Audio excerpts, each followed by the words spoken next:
So I was gonna ask, does insurance cover the genetic testing, number one? And number two is, if you found to have one of those variant gene that put you at higher susceptibility for developing melanoma, or perhaps pancreatic cancer, other type of cancer, does that prevent that patient from getting, let's say, life insurance? Yeah, those are really good questions. And it's very complicated because some insurances cover genetic testing, some insurances don't, and some do under certain circumstances if you meet certain criteria, like the criteria I went Got through. it.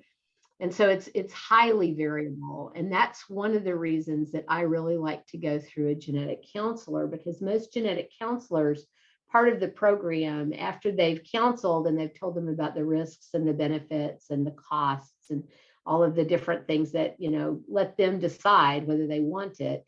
If they do decide they want it, then they help them with pre-authorization of their insurance. So that's a real relief from our clinic, right? To have somebody who can do that. And so that's the best way to do it. And I think that some people base their decision about whether to have genetic testing on how much it's going to cost them. And nowadays we don't usually just do one gene. We use panels, and we may talk about that later. But yeah. So the second question you ask is about insurance. And most people, I certainly, until I got involved with genetic testing, I didn't know this.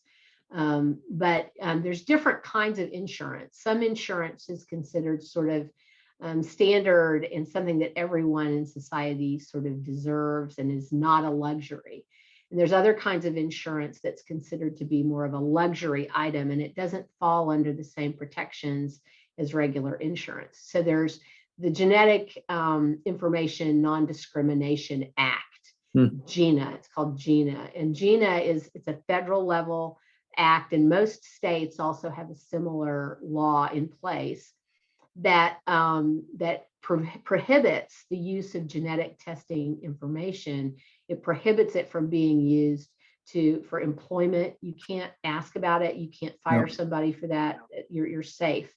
Same for health insurance, right? Nobody is allowed to discriminate upon you because you've got a variant that's a pathogenic variant. But when you talk about disability insurance and you talk about life insurance, that is considered sort of this luxury item. It's not a standard insurance. And so in that case, they can ask you about it.